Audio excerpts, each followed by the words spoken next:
പുള്ളിക്കാരി എനിക്കറിയത്തില്ല, ഞാൻ ആ ഏരിയയിൽ നമ്മൾ പ്രോഗ്രാം പോലും ചെയ്യാൻ പോകത്തില്ല, കാരണം ട്രാവൽ ഉള്ളതുകൊണ്ട്. കാരണം അവിടെ എയർപോർട്ട് ഇല്ലല്ലോ, ട്രാവൽ ചെയ്യണ്ടേ. അപ്പോ ഈ പുള്ളിക്കാരി അവിടുന്ന് ഒറ്റ സ്ട്രെച്ചില് ഇടയ്ക്ക് എന്തെങ്കിലും കഴിക്കാൻ നിർത്തും, ബാത്റൂമിൽ പോണേ നിർത്തുവേ, ഒറ്റ സ്ട്രെച്ച് ട്രിവാൻഡ്രം വരെ ഓടിച്ചിട്ട് സീരിയലും കഴിഞ്ഞ് ചിലപ്പോ അന്ന് രാവിലെ എണീറ്റ് തിരിച്ചു പോകും. എനിക്ക് ഭയങ്കര എനർജി. ഒറ്റ പ്രാവശ്യം ഇവരുടെ വീട്ടിൽ പോയിട്ട് വന്നപ്പോ ഞാൻ നമിച്ചു, എന്നെ കൊണ്ട് പറ്റില്ല. അപ്പൊ അങ്ങനെ കൂടി ഞാനിപ്പോ അൾട്ടിമേറ്റ് റിലാക്സേഷന്റെ ആളായി. എന്ത് പറഞ്ഞാലും ഭയങ്കര കംഫർട്ട്.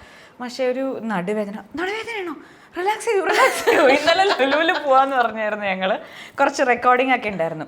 അപ്പൊ ഞാൻ എണീറ്റ പാടെ പറഞ്ഞു എനിക്കിന്ന് എന്താണെന്ന് അറിയില്ല നടുവേദന. ഇന്നല്ലോ നടുവേദനയാണോ, എന്നാ ദേവിക റെസ്റ്റ് ചെയ്തോളൂ, നമുക്ക് റിലാക്സ് ചെയ്യാം, നമുക്ക് ലുലു തൽക്കാലം മാറ്റി വെച്ച് 2 ദിവസം കഴിഞ്ഞിട്ട്. ഞാൻ പറഞ്ഞു അതൊരു ഷൂട്ടും ഉണ്ട്, അതിന്റെ കൂടെ ഒരു പ്രൊമോഷൻ.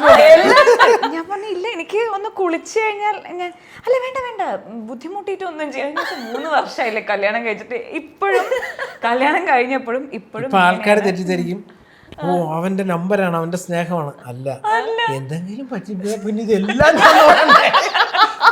സേഫ്റ്റി മനസ്സിലായ. പിന്നെ സേഫ്റ്റിയാണ്, നമ്മുടെ സേഫ്റ്റി നമ്മൾ നോക്കുക എന്നുള്ളതാണ്. താങ്കൾ ഓക്കെ അല്ലേ? അല്ല ഞാൻ ഓക്കെയാണ്.